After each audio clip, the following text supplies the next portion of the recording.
What are some of the keys to the game coming up? We'll discuss here next on Locked On Sooners.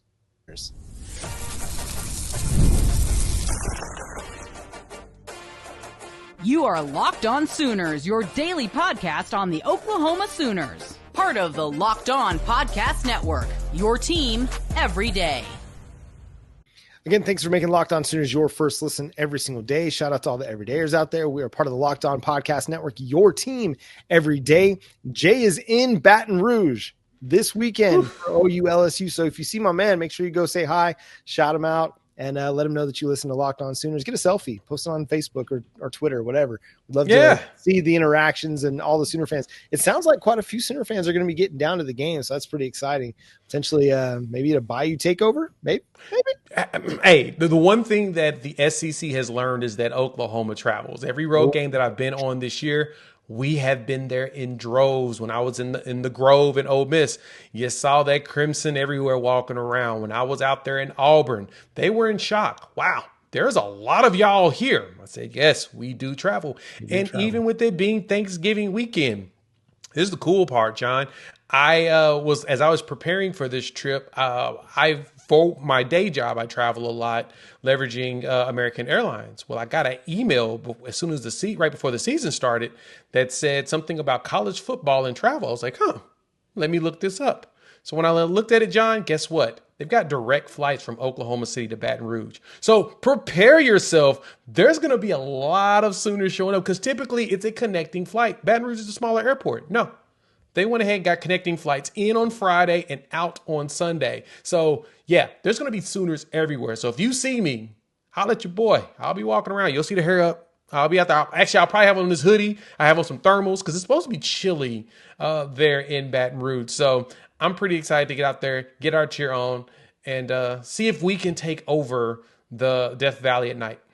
And I'll be here recording live after the game to break everything down. So make sure you're subscribed to the show here on YouTube as well, because it's going to go live not long after the game goes final. And I love to get your interactions, your comments. Jay, as you get ready for this game, what is going to be a key for the offensive side of the ball for Oklahoma? So what we did against Alabama, we're going to have to do that again against LSU. LSU doesn't have a very good rush defense. And I mean, honestly, their defense is kind of suspect in general. We've seen them struggle in a lot of situations.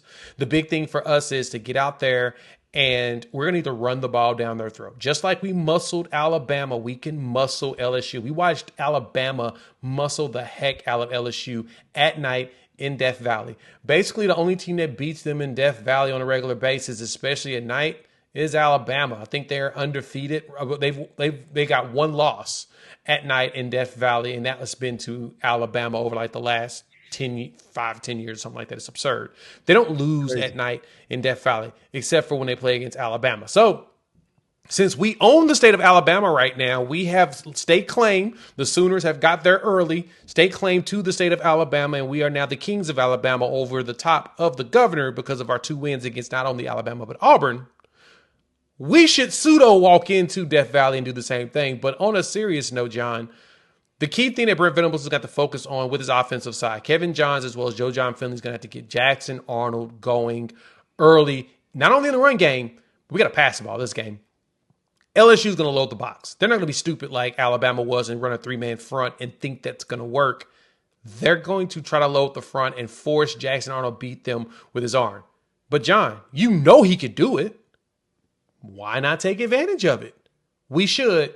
And I think the line, as well as it's gelled lately, it'll have just enough time for Jackson Arnold to be able to get the ball out either to his second option or immediately to the flat at the running back to keep the play going. Yeah, I want to see him continue to grind the ball away, 3 yards in a cloud of dust. I think that's your cleanest path to victory offensively. If you have to get into 3rd and long situations and you have to throw the ball, I don't really love where Oklahoma's at. Again, you're down a wide receiver, another one. You're down your top 6 wide receivers at this point in the season. And again, I don't know if Andrell Anthony is going to play. And if he does, I don't know how much of an impact he's going to have. So, is this a Zion Kearney breakout game? We'll see. That'll be so good. But I'm not, if Jackson Arnold has to sit there and throw it 30 times, I don't like Oklahoma's chances. The path to victory is to run the ball and run it a lot. LSU has shown they can get run on. I know that they were not going to sit there and let Jalen Milroe run on them, but he did to the 170 rushing yards in that game. Like he ran wild on the Tigers. And I get it. They'll have a defensive game plan to try and slow that down. I'm sure Alabama tried to slow that down too. And listen, in the second half, they had a little bit more success slowing down the Oklahoma run game, but not in the fourth quarter. Oklahoma turned out the clock with 7 minutes left. Oklahoma kept the ball. So I expect Jojon Finley and the offensive staff, Bill Beatonbow, to come up with a few more wrinkles in the run game to keep LSU off balance. And I think that they'll use more play action to when they want to drop back to pass to keep LSU off balance. The best way is to use misdirection. I think they're going to try to be aggressive, like you said, but the best way I think is going to use some misdirection. Defensively, Jay, what do they got to – and to add to that, Jackson Arnold's got to continue to protect the ball. If he turns the ball over against LSU, it's not going to bode well for the Oklahoma Sooners offense. So defense, what do they got to do? Real quick, add to that offense piece. Vanderbilt was able to go out there as a running team through a 63-yard touchdown to start the game off. That's how they were able to get up early on LSU. But outside of that, they couldn't get the offense going. So, we're going to have to mix it up 30 times for Jackson. I don't know, but he's going to need to throw it probably about 20 times at least, maybe 25. He's going to have to figure that one out. But defensively, man, I would love to say that our run defense is going to matter in this game.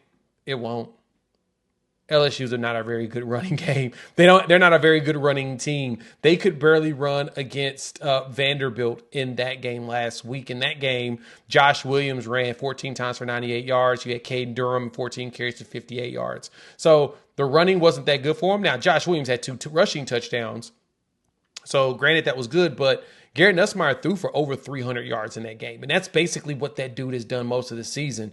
He's 250 to 300 is where he's at. He's not throwing anything less. That's what we're going to have to force. We're going to have to not allow Nussmeier or Kyron Lacey go out there and cook us at the wide receiver spot. Throw Eli Bowen on him, put the cuffs on that boy, and not let him destroy us in the secondary, John. So the big thing for Zach Alley in this one, he's going to dial up. He's going to have to dial up pressure on Nussmeier and make that dude beat you with his legs. Make him scramble and not allow him to throw good passes. If we do that, I think we got a really good chance of doing it. What do you think? Yeah, I mean, I think the run game for LSU is solid. It's not great, but even with that, you got to slow down the passing game because that's been their best offense so far this season has been through the passing game. And Kyron Lacey is one of the better wide receivers in the SEC, and he can hurt you. But if they don't allow any big plays and they keep everything in front of them, make LSU nickel and dime, I don't think they're a very good red zone team. And so if you can nickel and dime them and make him drive the field, you can force Garrett Nussmeier into some mistakes. He is turnover prone like a Jackson Dart. I mean, like Carson Beck. Like these guys are throwing interceptions. Garrett Nussmeier will as well. That's what killed him in the A&M game. It was a pretty tight ball game. Then they were, forcing some things. Nussmeier was forcing some things, and A&M capitalized. So if Oklahoma's defense can capitalize on forcing Nussmeier into making some bad decisions and they can get some turnovers, then I like Oklahoma's chances here. Is it a Danny Stutzman interception game? He is due. He doesn't have one this year. Yeah, it is a so shocker. Far, it's his first time since maybe his true freshman season where he hasn't had an interception. So I think it's the dude is due. And every year he's had one return for a touchdown too. Yeah. So time to go seal that butkus, get yourself a pick 6 and shut up all the haters. Now's the time. We'll get into some final Oklahoma LSU keys and predictions and look at a little bit of the SEC slate coming up this weekend. Coming up next here on Locked On Sooners.